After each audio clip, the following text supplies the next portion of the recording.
Olha o Pedro! Ô, E aí, meu querido?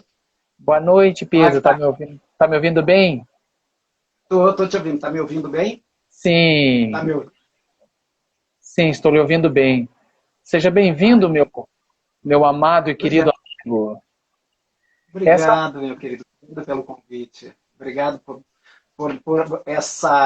esse espaço, que tu criou para a gente poder conversar um pouco sobre a arte, enfim, sobre o que a gente está passando, o que está acontecendo nesse momento, né?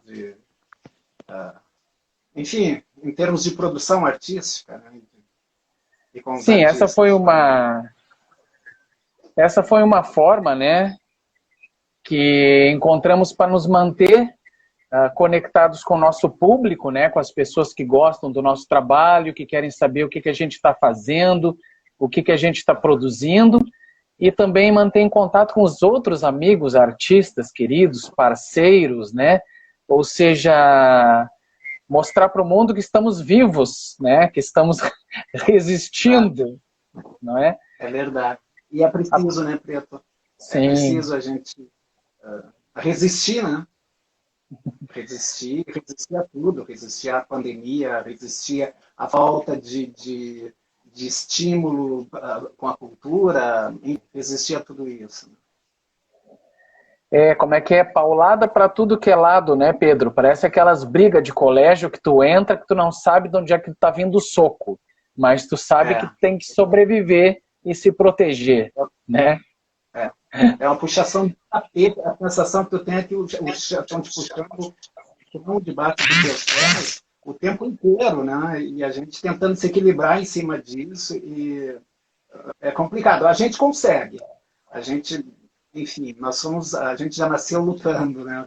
Como artista, assim, a gente já nasceu batalhando, lutando. Ninguém começou como artista com padrinhos ou numa grande empresa ou numa grande produtora. A gente é fruto do trabalho mesmo, né? E eu lembro agora até do Chico Buarque com a música Deus lhe pague, né? Mas se botar a mãe no meio, eu dou porrada 3x4, nem me despenteio, porque eu já tô de saco cheio. É verdade. É muito isso mesmo, né? Muito essa. O artista é isso, né? O artista no Brasil é isso. Sempre foi. Então, infelizmente, né? Não é uma coisa que a gente tenha que se aceitar isso, né? E ficar e dizer, não, sempre foi assim, então vai ser sempre assim. Não, a gente precisa mudar, as coisas precisam mudar. Mas a sensação que a gente tem é que a coisa muda ultimamente, né, nos últimos meses, assim, a coisa tem mudado para pior. Então, é difícil, é meio difícil a gente falar sobre perspectivas, né, E com a isso. famosa frase é aquela, né? De onde tu acha que não vem nada, aí que não vem mesmo, né? E que não Eu não entendo é verdade. eu não entendo qual é a surpresa das pessoas com, com todas as manifestações do nosso atual presidente, né? Eu não vejo qual é a surpresa, porque de onde não vem nada, né? É de nada, é da onde nada se espera mesmo, né? Mas É antes disso, verdade. eu queria te perguntar, Pedro, contar um pouquinho aí da tua história, quando você veio lá do interior e qual foi o seu primeiro contato com a arte?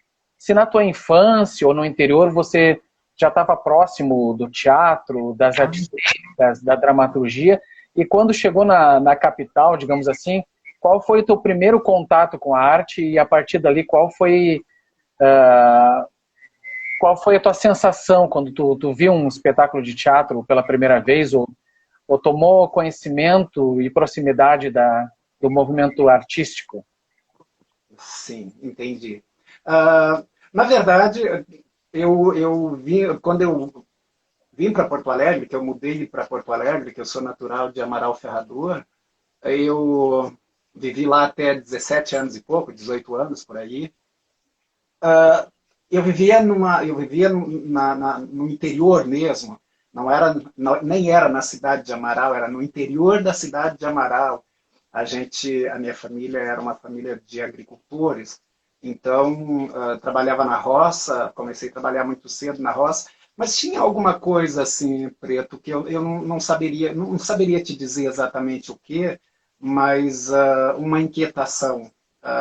Eu me senti uma pessoa diferente dos meninos da minha época, dos outros rapazes, enfim, e até mesmo desde criança, assim.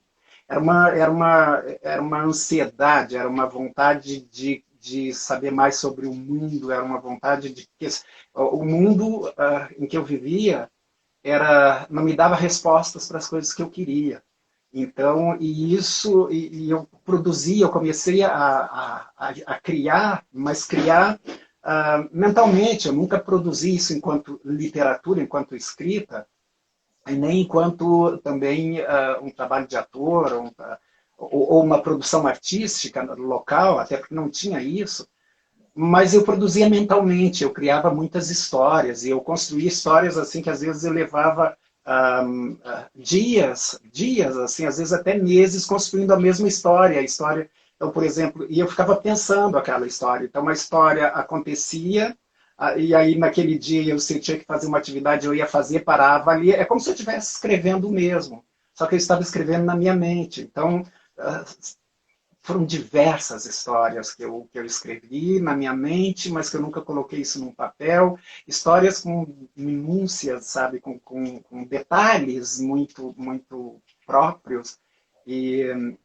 Então, eu acho que isso já era um processo de criação. Eu acho que mesmo que sem saber, mesmo sem nenhuma, tecnicamente ou culturalmente, porque a nossa cultura é uma cultura agrícola mesmo, né? Não tem um olhar para a literatura, não tem um olhar para as artes, mas é um outro olhar que a gente tem. A gente desenvolve um olhar para a produção, um olhar para o tempo, um olhar para o sol, um olhar para o mundo, para a lua, para a terra, para a plantação mesmo, né? Para o milho, para o feijão, enfim, para todas essas coisas, para os animais que a gente criava. Então, são olhares totalmente diferentes.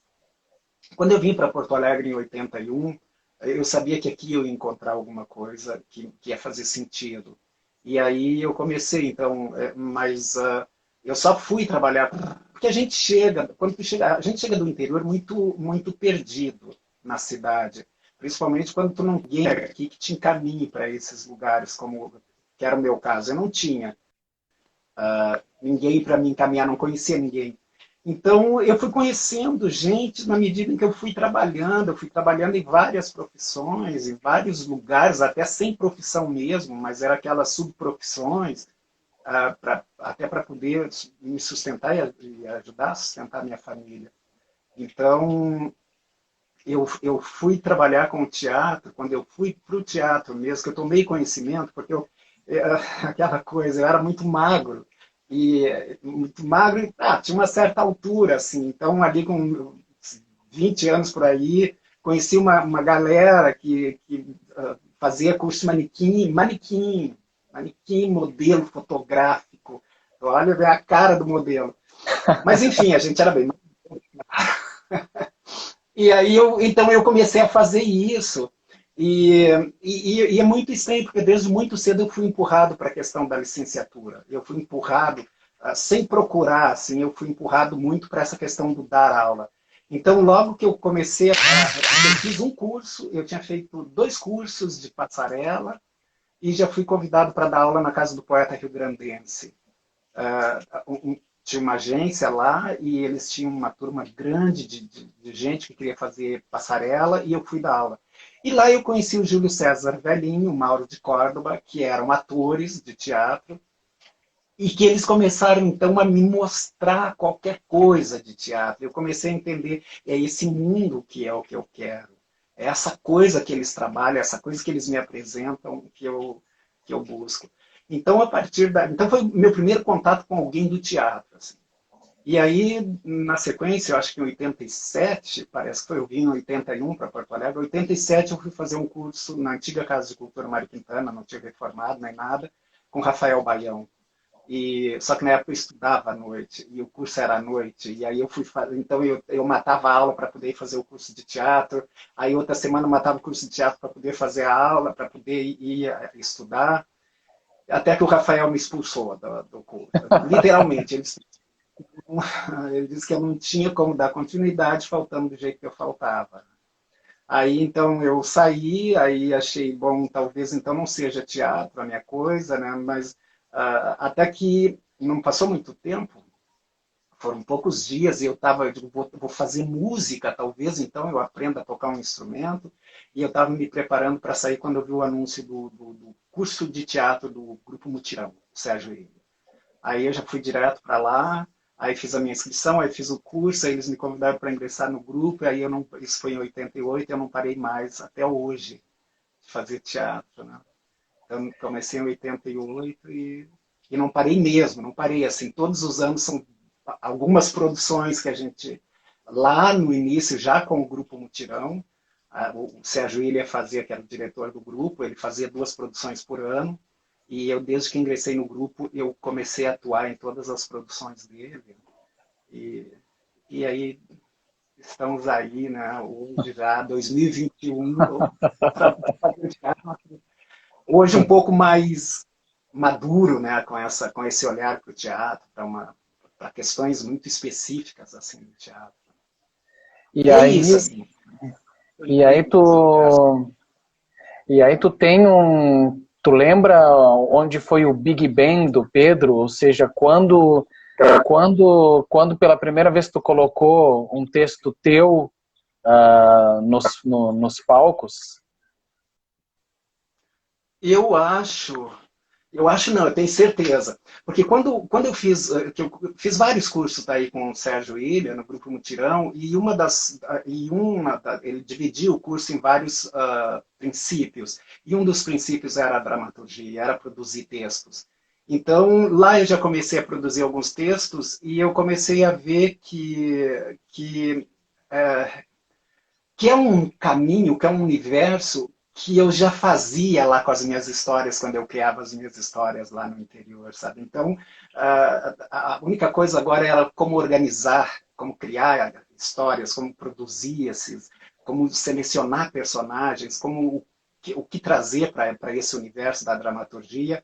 Então, foi em 91, que eu escrevi meu primeiro texto infantil chamado Um Reino Maluco, e eu ainda estava trabalhando no Mutirão na época, também já estava fazendo outras oficinas com a Olga Reverbel, estava também já atuando em outras vertentes, em outras metodologias, digamos assim, do teatro, né? Outros olhares. E aí então eu chamei uma galera e montei esse espetáculo, O Reino Maluco. E na época era uma coisa muito doida, galera que não viveu naquela época, então se a gente falar isso vai achar, pô, que estranho isso. Mas não, era muito natural tu montar um espetáculo e tu fazer apresentação em escolas. Então a gente montou um grupo basicamente de teatro para apresentar nas escolas. Era um espetáculo que tratava já naquela época a questão da temática do meio ambiente, da devastação, enfim, do meio ambiente, e com esse olhar, sabe, para essas questões. Então era um texto que abordava essas questões e a gente apresentava, às vezes, de manhã, de tarde, de noite, nas escolas. Então foi um grupo que durou, foram uns 2 ou 3 anos, mas que a gente trabalhou muito com esse meu primeiro texto. Pedro, então, eu acho que foi ali. Não, tu estava falando que acha que foi ali a primeira, é isso? Assim, foi o primeiro texto que eu escrevi, que eu completei um texto que deu um espetáculo de mais ou menos 1 hora e 5 minutos. Eu já montei ele e a gente já fez diversas apresentações e com um público, claro que era um público de escola, aquela coisa toda, mas que curtia e que o texto tinha uma proposta didático-pedagógica, né? Então, e que preenchia aquela lacuna que estava necessitando nas escolas. Né? Olha, eu sei que a nossa conversa aqui, futuramente vamos combinar de falar outros processos da área artística, porque afinal de contas tu tens um currículo, uma experiência em vários setores, né? E hoje a gente vai focar assim mais na dramaturgia. Mas mesmo assim eu gostaria que, se possível, tu fizesse um resumo, né? Desde esse teu primeiro espetáculo até hoje, o que você já produziu aí na vida, se tu conseguir resumir para nós os teus trabalhos como ator e como dramaturgo e diretor. Dramaturgo, pois é. Bom, nós somos colegas, né, de várias produções, nós dois. Então, mas isso nós começamos a trabalhar junto, Preto, em que ano? Acho que já foi a virada do milênio, né? Foi no início dos anos 2000. Foi, não, acho que ali depois do Como Enlouquecer Só Gêmea, que eu estreiei em 2002, e a gente se conheceu ali naquele período, né? E aí a próxima produção nós já fizemos juntos, que foi A Comédia dos Sexos. A Comédia do Sexo, isso, que estreou como Comédia do Sexo e depois já virou outra coisa, né? Então, Preto, eu acho que para dar um passo lá, pensando nesse... Quando eu comecei escrevendo esse texto, acho que quando a gente começa a produzir alguma coisa, a escrever principalmente, a gente é muito ingênuo, né? Muito imaturo nessas questões todas, porque a gente vai... é um aprendizado mesmo. Então, eu acho que cada texto que eu escrevi, que eu fui escrevendo e que eu escrevo até hoje, eu acho que cada passo é sempre um passo na direção de alguma coisa,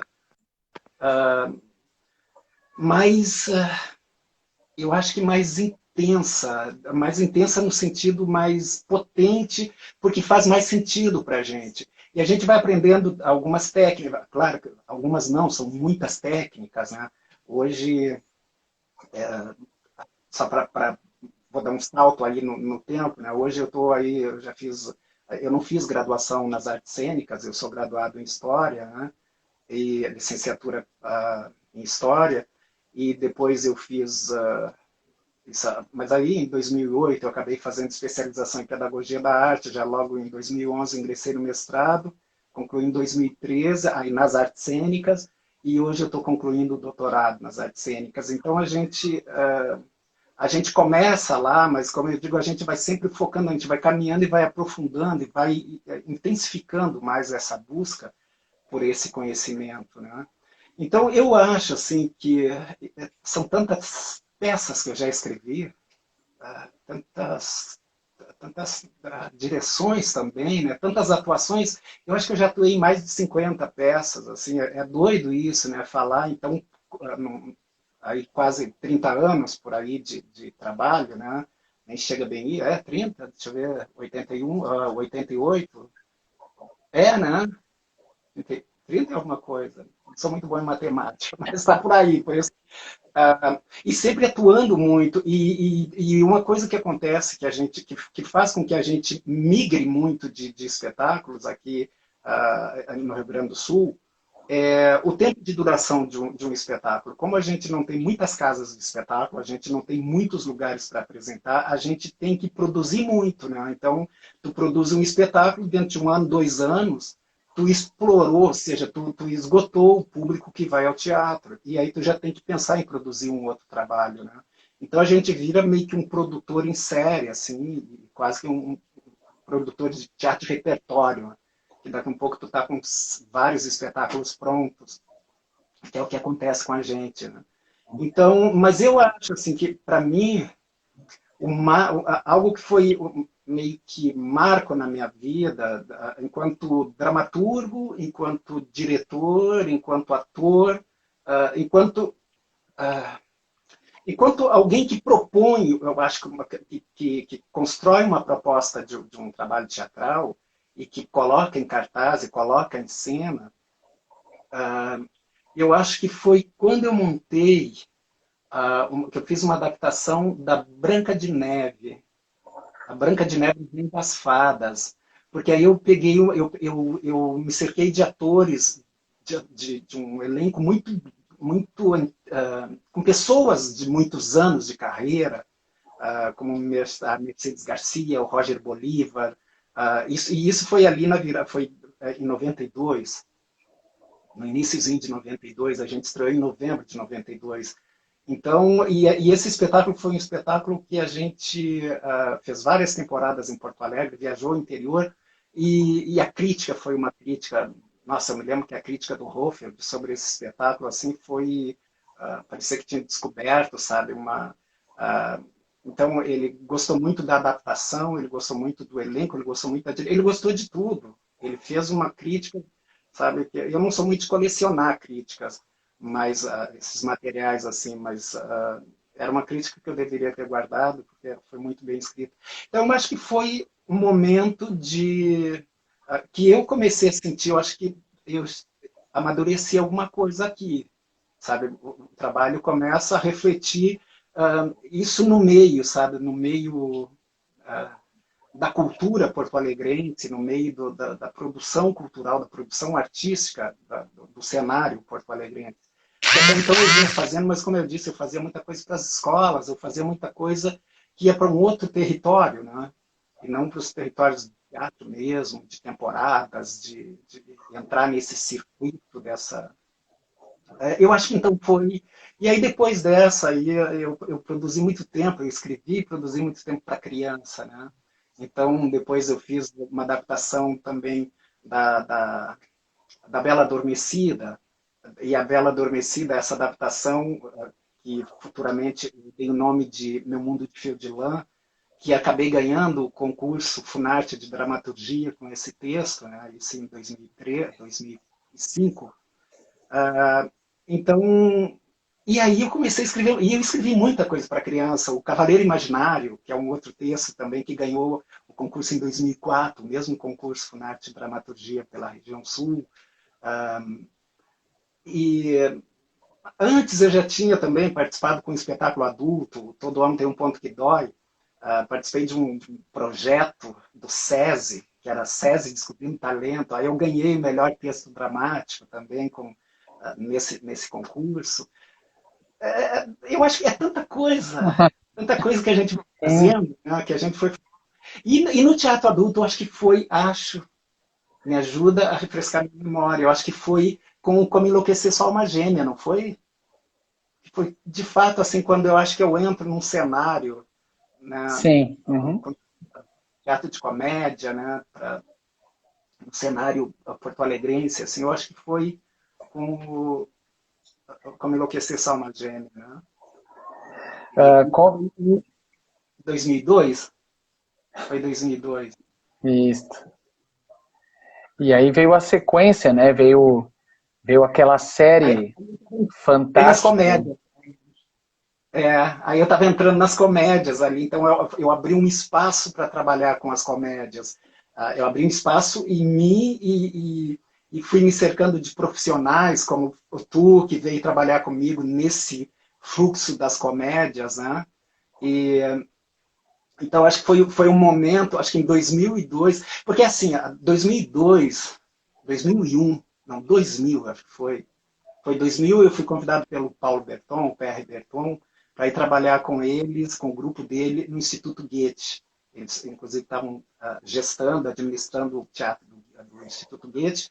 E eu fui. E a gente montou alguns espetáculos, textos alemães, textos pesados.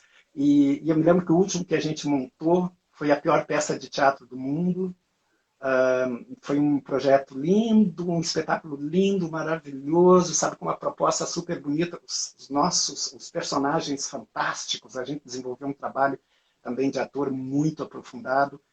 Só que assim, a gente montava, era um cenário enorme, cenário do Rabadan, nós montávamos aquele cenário enorme e aí chegava na hora de apresentar, tinham 3, 4 pessoas para assistir o espetáculo. E aí a gente cancelava. Então a gente, acho que em toda a temporada a gente fez umas 5 ou 6 apresentações, que acabou frustrando muita gente, e eu, inclusive, me frustrei muito com esse. Aí a gente, inclusive, estava com um projeto de montar os Parasitas, cancelamos, não montamos, e o Paulo Berton também não quis mais coordenar o Instituto Goethe. E aí foi quando eu digo, eu vou escrever, quando eu pensei, eu quero escrever uma comédia, eu quero experimentar o universo da comédia. E aí escrevi o Como Enlouquecer Sua Alma Gêmea, para montar com a Fabiane Lontra, ela estava viajando pela Europa, inclusive, e a gente E eu escrevi, mandei para ela estava, me lembro, parece que ela estava na Espanha quando ela recebeu, e ela disse, estou voltando e vamos montar. E aí eu me lembro que a gente, o dia que ela chegou, ela me ligou, a gente se encontrou no Tchê Batata, ali na Cidade Baixa, e fomos comer batata e já conversar sobre a produção da peça. Né? E aí montamos e a peça foi o sucesso que foi. Né? E foi ali que começou a história a saga do Pedro, a série do Pedro de comédias. Mandar um abraço para Amanda, que chegou agora, Sim, o Anderson. sim, foi ali. O Anderson tá te mandando um abraço aqui, Pedro Delgado, meu suporte técnico, saudade de você, meu amigo, né? E vários que estão passando aqui para nos dar um oi. Eu gostaria de saber, Pedro, como é que é o teu processo de criação? Existe um horário específico? Qual é o momento que a técnica encontra a inspiração? E quando você escreve pensando no teatro ou você escreve pensando na ideia e depois vê em qual das formas ela se encaixa? Interessante essa pergunta que tu fez, Preto. Tu sabe que eu estou agora escrevendo a minha tese do doutorado, né? E eu estou escrevendo a tese a partir de um processo de um espetáculo meu que eu escrevi, dirigi e, num primeiro momento, na primeira montagem, eu atuei também. Então, e eu estou olhando muito para esses três lugares. Estou refletindo muito e pesquisando muito e analisando muito esses três lugares, que é o lugar do dramaturgo, o lugar do diretor, do encenador e o lugar do ator. E eu começo a me dar conta do que é o campo do criador da dramaturgia, do Pedro dramaturgo. E aí eu acho eu acho que não é diferente de todas. Sabe quando a gente ouve essas entrevistas com esses outros dramaturgos, com esses e mesmo os romancistas que dizem, eu começo a pensar alguma coisa, às vezes eu estou deitado e me vem uma ideia, eu salto da cama. Eu faço muito isso. Às vezes agora com essa função de celular, o celular fica na beira da cama e eu pego e gravo. Eu ligo ali e gravo a voz, gravo toda aquela ideia, então não levanto para anotar. Às vezes eu até levanto. Mas eu acho que o meu processo de criação nasce antes de qualquer coisa, antes de pensar um personagem, antes de pensar um texto, antes de pensar uma história em si, nasce de uma inquietação com o universo, de uma inquietação com o social. Antes de qualquer coisa, eu quero dizer coisas. Eu sou uma pessoa que eu me angustio facilmente com as coisas, as coisas me afetam de forma muito... eu acho que não é diferente, afetam todo mundo, mas o meu jeito de canalizar essa coisa, ou de trabalhar essa coisa, essas angústias, essas depressões, essas ansiedades, inquietações, é produzindo dramaturgia. Então, e é muito estranho, assim, porque quando uma coisa começa a potencializar demais uma inquietação, algo que começa para mim a fazer muito sentido, que se torna uma potência muito forte, eu começo, parece que, encontrar caminhos para construir uma dramaturgia. Então, de repente, quando eu vejo que tem um personagem pronto querendo falar aquilo, e aí eu digo, tá, sou eu que estou criando isso. Isso é um processo criativo mesmo, um processo que quando a gente vê, está ali, começa a atravessar no imaginário, né? Começa a se atravessar na vida da gente, e a gente é como se não escrevesse isso. Sabe quando tu engole uma coisa e a coisa não desce e começa a trancar e aquilo te agonia e começa a te dar aquela agonia? É um pouco isso. As coisas começam e às vezes os próprios personagens parece que estão ali querendo falar alguma coisa e aí eu sento num computador, eu não risco mais. Antigamente, quando eu comecei, escrevia com caneta, né? Era tudo manuscrito. Eu sento e eu começo a escrever. E aí, às vezes, eu acho que se eu poderia escrever uma peça de teatro, às vezes eu escrevo uma peça de teatro em 2, 3 dias. porque a coisa vem tão pronta, vem tão... Claro que aí depois eu vou organizando. Depois eu vou organizando isso, porque às vezes as ideias elas vêm aos borbotões, parece que as coisas vão sendo como parece um caldeirão, alguma coisa que vai jogando água, vai jogando coisa ali, e eu vou deixando a coisa sair. Então eu vou botando, vou escrevendo, e depois eu organizo isso, né? Aí eu trabalho um processo de maturação daquilo ali e vou organizando. Mas, em geral, é assim Uhum. que eu escrevo, né? E, e aí Eu depois, acho, sempre que uma coisa me incomoda, sempre que o mundo me atravessa e tenta alguma coisa, eu transformo isso em teatro. Por exemplo, eu tenho uma peça de teatro que eu gosto, eu tenho um carinho muito grande por ela, que chama-se Até que a Casa Caia. Essa peça ela surgiu exatamente de um noticiário que eu vi, que era um local onde era um município, que eu não me lembro agora, um município muito pequeno, onde o cemitério não tinha lugar para enterrar pessoas, ou seja, o prefeito havia decretado que era proibido morrer naquele município, caso alguém morresse teria que ser sepultado num outro cemitério, e também a maternidade tinha sido fechada para reforma. Então era proibido morrer e proibido nascer. Aí tu começa naquele momento eu parei, o que mais me chocou foi tu viver numa estrutura política, num estado, num município, no caso, né? Mas numa estrutura política onde tu não tem direito a morrer e nem a nascer. Entende? Então, como lidar com isso?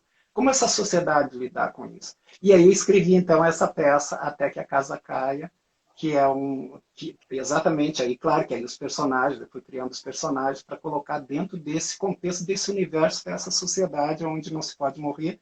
Se está doente, se está muito doente, como o personagem X, que é o pai da protagonista, ele está muito doente, mas ele não pode morrer, porque não tem onde sepultar. Ao mesmo tempo, como ele está muito doente, o prefeito, o posto de saúde, diz que vai fornecer os medicamentos, só que a filha dele vai lá buscar, mas nunca o medicamento está. Então, ou seja, tu não pode morrer, ela está grávida, então essa menina ela está grávida, mas ao mesmo ela também não pode sair, se afastar daquela cidade para ir dar à luz numa outra cidade, num outro município, por causa do pai dela que está doente. Então, sabe, aí se constrói todo um drama, né? Toda uma situação. Então é um pouco assim, é a partir dessas potências aí, né? Que vai se... então isso significa assim que o teu processo de escrever, de dramaturgia, às vezes já te vem como uma peça de teatro, mas algumas vezes vem como uma história, um conto.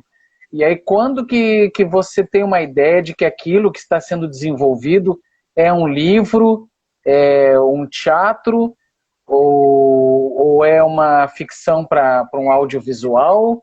Ou tu acha que dá para aproveitar tudo, não é algo que foi escrito específico para alguma coisa? E aproveitando, emendando, né, que você também é um dramaturgo de encomenda, digamos assim, ou seja, alguns municípios, algumas escolas te pedem: Pedro, eu quero algo sobre esse tema. E aí como é que você cria essa dramaturgia, entre aspas, assim, de encomenda? Tá. Vamos na primeira pergunta, né?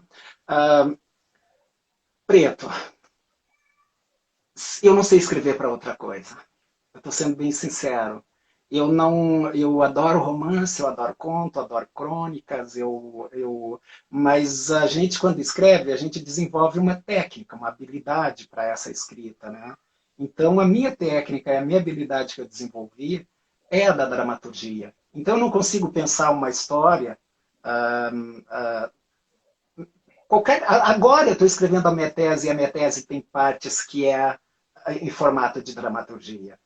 Então, eu não, mesmo a escrita científica, eu tento fugir dela, porque não que eu não consiga, a gente consegue escrever um bom artigo, enfim, escrever, né? Porque as técnicas estão aí, tem normas de ABNT, enfim, tem uma série de coisas que a gente pode buscar ali algum caminho, alguma orientação.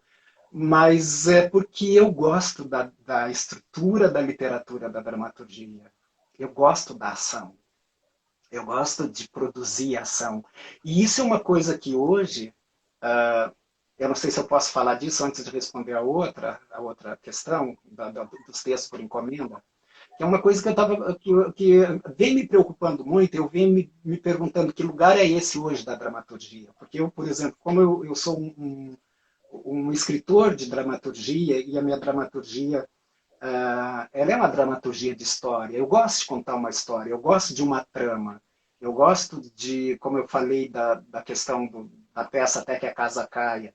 Eu gosto de trazer isso, porque esses personagens vão fazer refletir.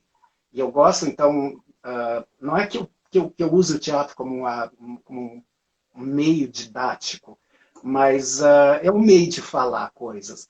Então, eu sou um dramaturgo que eu gosto de escrever histórias. Histórias através de textos dramatúrgicos, né? Não de romance, enfim. Uh, e o que me preocupa hoje é o quanto que essa dramaturgia, que eu e vários outros dramaturgos escrevemos e produzimos, ela está limitada hoje, dentro do universo das encenações. Né? Porque hoje tu pode fazer teatro de qualquer coisa. Tu pode, tanto que o nome diretor é esse conceito de diretor é um conceito que está meio em desuso, porque hoje se traz muito mais o conceito do encenador, porque esse encenador ele vai trazer vários elementos para a cena. E aí tu vai trabalhar com uma questão de outras dramaturgias, como a dramaturgia da luz, a dramaturgia do figurino, a dramaturgia do cenário. Tu abre para outras dramaturgias. E aí tu pode colocar... essas coisas sempre estiveram lá. Elas estiveram mais como signo, né? Como a semiologia. Hoje se muda o nome, e aí então começa a se olhar para essa história contada através da luz, para essa formatação, esse novo olhar, né, para esses signos que eram antes vistos como uma semiologia, hoje passa o conceito de dramaturgia. Né? Então, e aí tu pode pegar tranquilamente uma música e tu transformar uma música, uma letra de uma música, ou só uma parte de uma letra, numa cena de uma peça de teatro. Tu pode pegar até um comercial um anúncio de jornal. Tá muito em voga as pessoas montarem espetáculos com narrativas jornalísticas, ou com depoimentos, essas dramaturgias de depoimento, onde alguém que testemunhou, que vivenciou um caso X, assim, de uma tragédia, de alguma coisa, e as pessoas então estão montando as peças. O texto hoje, o texto esse que a gente produz, essa dramaturgia, ela está muito mais apenas muitas vezes só como um referencial, e não como uma obra a ser montada.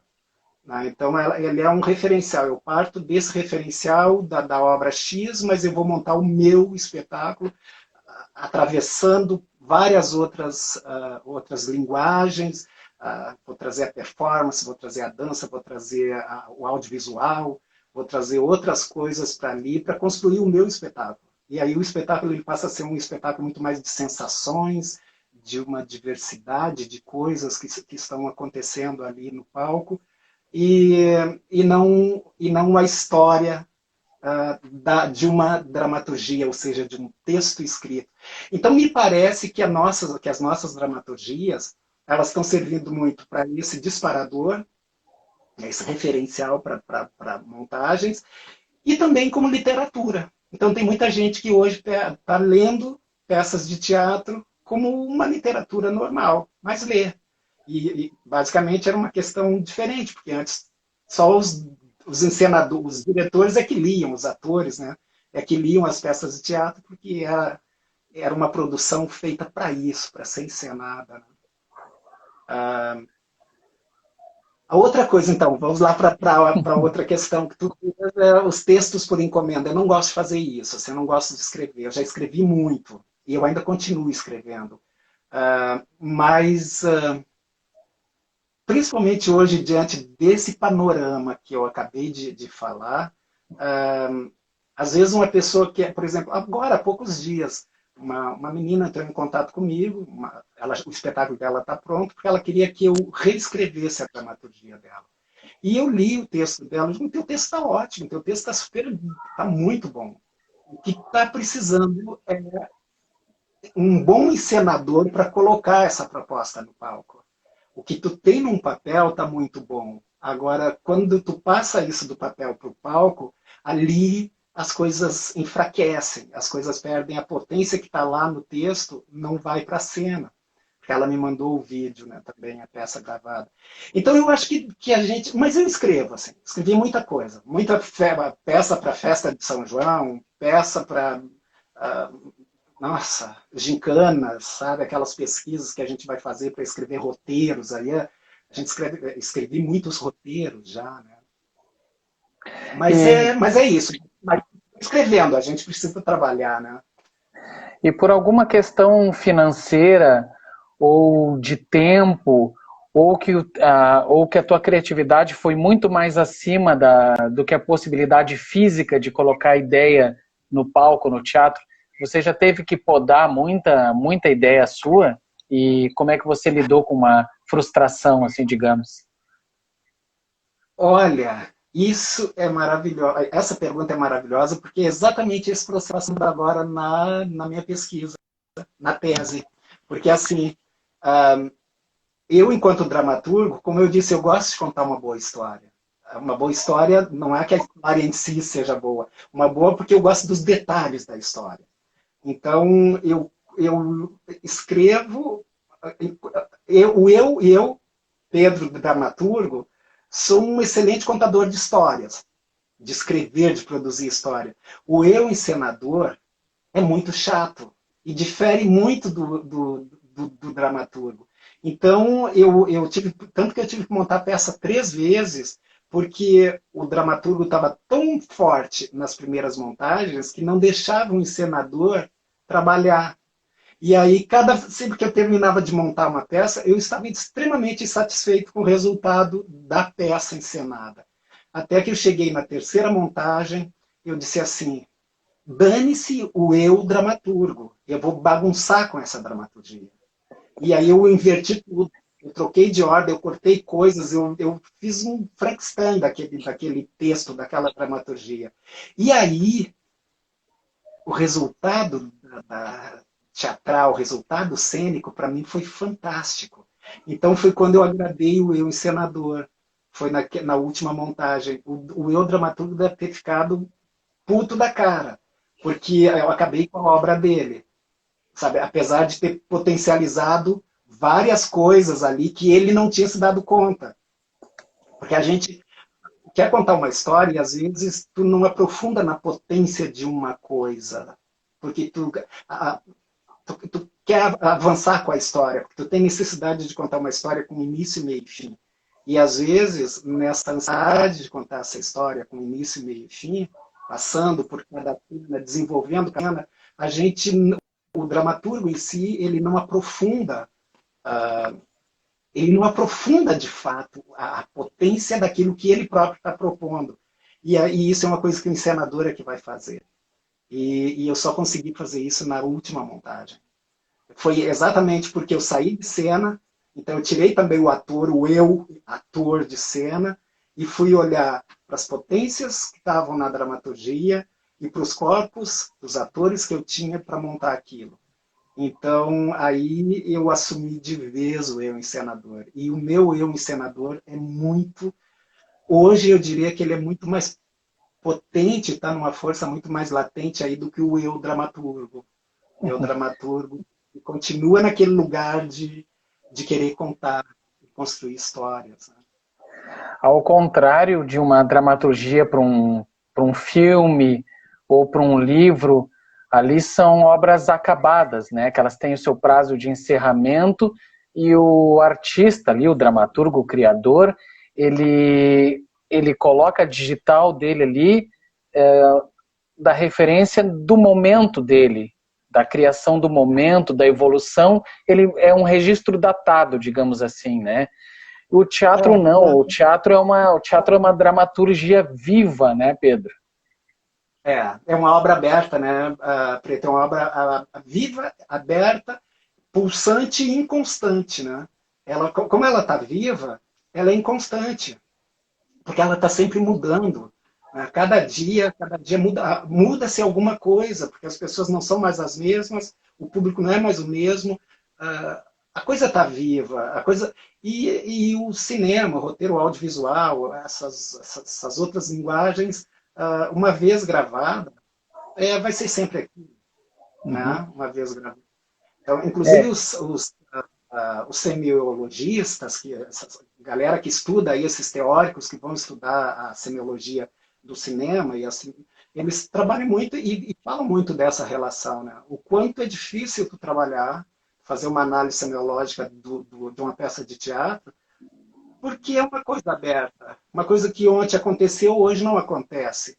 E então esses teóricos eles vão analisar um espetáculo, e o espetáculo eles vão hoje, quando vão amanhã, aquela verdade que eles tinham encontrado hoje já não é mais a verdade, porque a coisa já mudou, já é outra. Que é diferente do audiovisual, quando eles analisam, a coisa é sempre a mesma, né? O par de sapato está ali sempre no mesmo lugar, do mesmo jeito. Pode ver várias vezes o mesmo filme e tu vai ver sempre a mesma coisa, do mesmo jeito. Então é mais fácil tu fazer a leitura desses signos, né? Eu Então, também como dramaturgo, por exemplo, até em questão de gravar uma música, por exemplo, né? Eu gravei uma música, gastei um monte de produção, e depois quando eu vi, disse, puxa, essa letra tá uma coisa que tá me incomodando, eu não quero mais cantar assim. Mas aí azar, já foi. O audiovisual é a mesma coisa. Quando eu me observo, eu não gosto muito de me assistir, porque eu sempre fico pensando, puxa, eu poderia ter feito aquilo. Mas naquele momento, aí a gente deixa de se frustrar, porque a gente tem a ciência de que aquele é um registro nosso naquele momento. Hoje estamos bem melhores, graças a Deus, mas é aquele nosso registro no momento, e ainda bem que a dramaturgia, né, para teatro é uma dramaturgia viva. Pedrinho, nós temos só mais 5 minutos, o papo está delicioso, né? Então eu gostaria... Mas tem uma coisa que todos os criadores, né, ou a grande maioria dos criadores, eles não gostam de voltar a visitar uma obra depois que eles dão ela por acabada. Porque eles vão olhar e eles não vão gostar daquilo, né, de muita coisa. Então vão querer mexer. Então, escreve, apronta, encerra, põe o cadeado e diz, pronto, isso é isso. O que vier daqui para frente vai ser numa outra obra que eu vou colocar, né?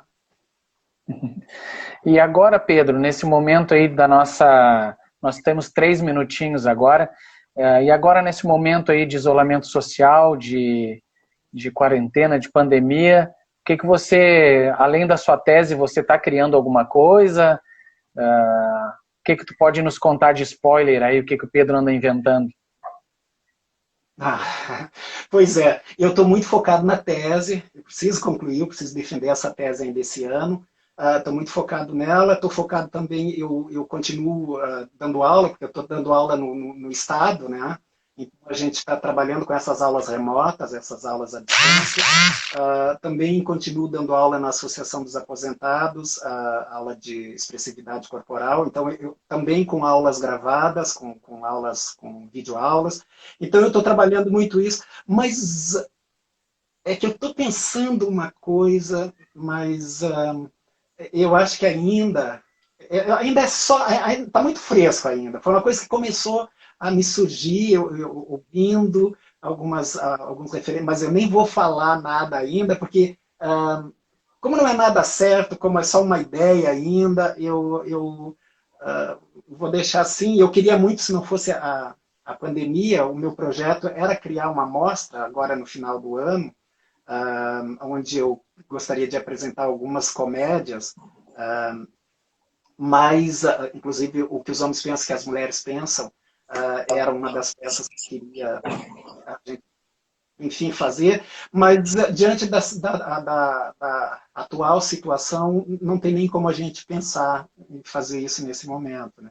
Então, eu estou mais focado mesmo na questão da tese e das aulas que eu tenho que a gente continua trabalhando, né?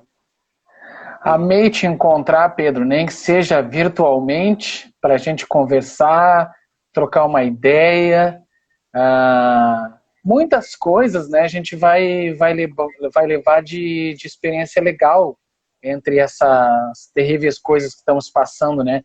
Uma delas são esses encontros virtuais, que além de nós matarmos a saudade um do outro, né, nós temos aqui na nossa volta, hoje tivemos na nossa volta umas 40 pessoas, entre as que olharam um pouquinho, entre as que interagiram e entre as que ficaram até o fim. Então, ou seja, são 40 pessoas que estavam aqui de testemunhas da nossa conversa, trocando ideia, e quando reprisar, nós vamos chegar a 100, 200 pessoas que vão estar conosco aí nessa reflexão. Tchau, querido. Beijo. Beijo. Beijo, pretinho.